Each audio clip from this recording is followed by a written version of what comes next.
Welcome back, everybody. This is going to be our Algebra 2 Function Foundations lesson number 4, Domain and Range of a Function Home Review, Part 1. And so hopefully this is, again, these lessons are pretty important. A lot of things might have covered before in Algebra 1, but really important, especially with ongoing for Algebra 2 and any math topics you're coming up afterwards. So especially if you're pursuing high-level math into pre-calc and calc, yeah, these are important lessons. You go over them again, but it's better not to learn them for the first time at the higher levels.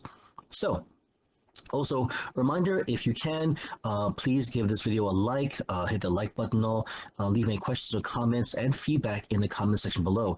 All right, and yeah, if you have not done yet, subscribe to the channel and turn on notifications so you're notified when new videos are added to the video. Okay, so let's start. Question number 1. A function is given by the set of ordered pairs 2, 5, 4, 9, 6, 13, 8, 17. Write its domain and range in roster form. Okay, so first off, what is domain range? Let's talk about this. Here, domain is a set of all possible input values. In a set of ordered pairs, like coordinates, they are all of the first members of the pairs. They're all of the first members of the pairs, meaning we usually identify our domain as all possible values of x. So ordered pairs of coordinates, every first entry of the coordinate, which we usually identify as x, all those possible values are what we call our domain. And the range is a set of all possible outputs. In the set of ordered pairs, they are the second member of the pairs. They are determined by domain, and we usually identify a range as the possible values of y. So we want to talk about the x's and y's, it's a very easier way to look at it though, but keep in mind we'll not always use the term x and y. Okay, so for our domain, we would have in this case, the first x is 2, then a 4, then a 6, and an 8. And then the range, the first y value is a 5, then a 9, then a 13, and then a 17. Okay, so that's our domain and range for this set of pairs. All right, so hopefully not so challenging. Just remember x's, or the first terms, are all the elements of the domain, and the second term, the second element, the second terms of the coordinates are going to be the elements of the range. All right, let's move on to here, question number 2. The function h of x is equal to x squared plus 5 maps the domain given by the set -2, -1, 0, 1, 2. So these are all the x values. And now we're going to find the matching y values, or in this case, the range. So which of the following sets represents the range of h of x? So the matching outputs. So h of -2, we're going to find h of -1, we're going to find h of 0, find h of 1, and then find h of 2. So we'll have -2 squared plus 5, which is 4 plus 5, or 9. -1 squared plus 5 is going to be 1 plus 5 equals 6. Remember, in this case, a negative number, and keep in mind, whenever I substitute in the calculator, I always put parentheses around a number. For positive numbers, it doesn't really matter so much, but in negative numbers, it does, because if you do not put a parenthesis around a negative number and you're squaring it, you're going to get the wrong answer, because really, if you don't put a parenthesis around the negative number and then square it, it really is telling the calculator to square the 2 and then multiply -1. Here, for these examples, we want to square each negative number. So -2 times -2 is positive 4 plus 5. -1 times -1 is positive 1 plus 5 is 6. And then, of course, we have 0 squared plus 5 is equal to 0 plus 5. And that's 5. And 1 squared plus 5 is 1 plus 5, which is 6. And we see the values repeat, probably because in this case, the -2 and +2 will end up giving us the same result when we square them. Same for +1 and -1. So the only values we have for our y values really are 5, 6, and 9. And so our range would be choice 3. Now, a couple of things also I want to include is that sometimes we see this kind of mapped out from domain and range in this case. So our domain was -2, -1, 0, 1, and 2. And our range was 5, 6, and 9. And so what happens is we usually have arrows showing up from in this case mapping one of the values to the next. So here this is our I would change this to x here and make this our x values or x, and this h of x.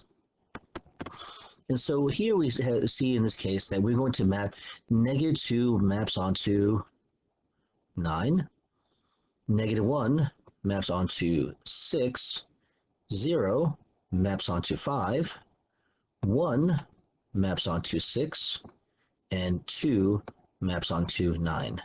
Now, I wish I could have made it a little bit neater, but we might see it this way too. So you might want to see in this case what is the mapping of the x onto the y, or we write them as coordinates.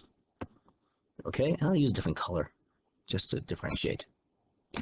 Use red. So I have in this case -2, 9, and then -1, 6, and then 0, 5, 1, 6, and 2, 9. So this would be the set of ordered pairs that are going to result from this domain though. Okay, and I'll put this full page. Now, why do I show this to you? Because in this case, we'll make sure that when we see questions that are pretty much almost the same thing that we're asking over and over again, the different forms, that we're familiar with them. Okay, so you understand, if you knew how to plug numbers into the function and get the output, yeah, this is pretty much the same thing, but we're differentiating between what are we getting, we're giving a specific name to the set of the outputs called range based upon our domain. Okay, we have question 3. I'll make this full page again. And so, which the following values of x would not be in the domain of the function defined by f of x equals x minus 2 over x plus 3. So now we're going to talk about how we determine our domain. Okay, so here we go. When determining domain for a function, we should normally be on the lookout for one of 3 possible situations. Our first situation would be when the value of x makes the denominator fraction equal to 0. Any number divided by 0 is not 0. It is undefined. There is no value for the expression. Which means in this case, whenever you have any type of rational function or ratio or really fraction, if your value denominator equals 0, we do not have a value. It is undefined. Okay, no value at all. Don't even know what it is. Okay, we explore this a little bit more in calculus, but approaching numbers close to that situation. But the reality is, you cannot divide any number by 0, including 0. Okay, so that's the thing. So our example would be if we had f of x is equal to 1 over x minus 5, the domain for f would be x cannot equal to 5, or all real values of x except for 5. Okay, so the concept in this case would be, hey, yeah, definitely it would be, we can't have our denominator equal to 0. Okay, and now let's go back to our question. Is there a value that makes our denominator equal to 0? Well, let's take a look at our denominator, x plus 3. And so let's set x plus 3, and we know this denominator cannot equal to 0.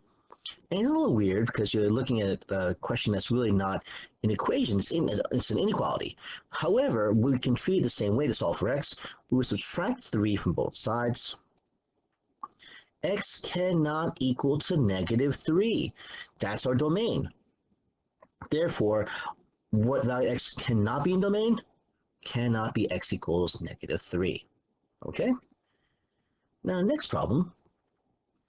Justify any values of x do not lie in domain of the function. F of x equals 3x plus 2 over 2x minus 10. In the same way, we're going to take a look here at our denominator.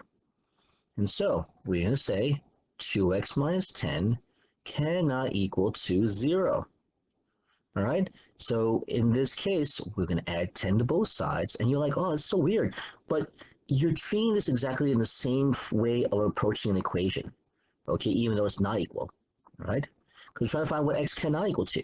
So 2x cannot equal to 10. If we divide both sides by 2, x cannot equal to 5. And so we say in this case, we conclude with our statement here that, oops, a little bit too big font. I was hoping for a smaller font. I'm making it a little smaller. Here you go. Okay, here we go. X cannot equal to 5 because, oops, because it would make our function undefined. The denominator of any fraction cannot equal, oops, 0. Okay, so if I have that made it very clear, hey, that's one of the things we look out for when trying to determine on what values of x we're allowed to use. We kind of look at some of the things we're not allowed to use. All right, so every other value of x is okay. Okay, so we would say in this case our domain, for our domain, again for some reason it's 20. All right, the domain of f of x is all real numbers except for x equals 5. Okay, all right, so at this point, all right, so there, hopefully this is helpful to figure out at the beginning part of how we approach our finding domain in this case and talking about range as well. We're going to stop here. This is the end of part 1. And again, I hope you guys found this helpful. Please leave questions and comments. We are going to explore other situations in our next video about for finding domain for our functions in this case. Okay. All right. Thanks so much for watching. Again, really appreciate the like. All right, and look out for new videos because we'll be working on Algebra 2 all summer. I mean, if you're watching this during the summer, hopefully, but even if you're watching in the fall, hopefully, hopefully this helps you as well too. Because I find in this case that we're going to be doing a lot of learning partially in class. Hopefully when things get better, but partially online. And so hopefully, being able to have resources will be helpful to you guys. Thanks so much for watching. I look forward to seeing you in the next video. Take care and be safe.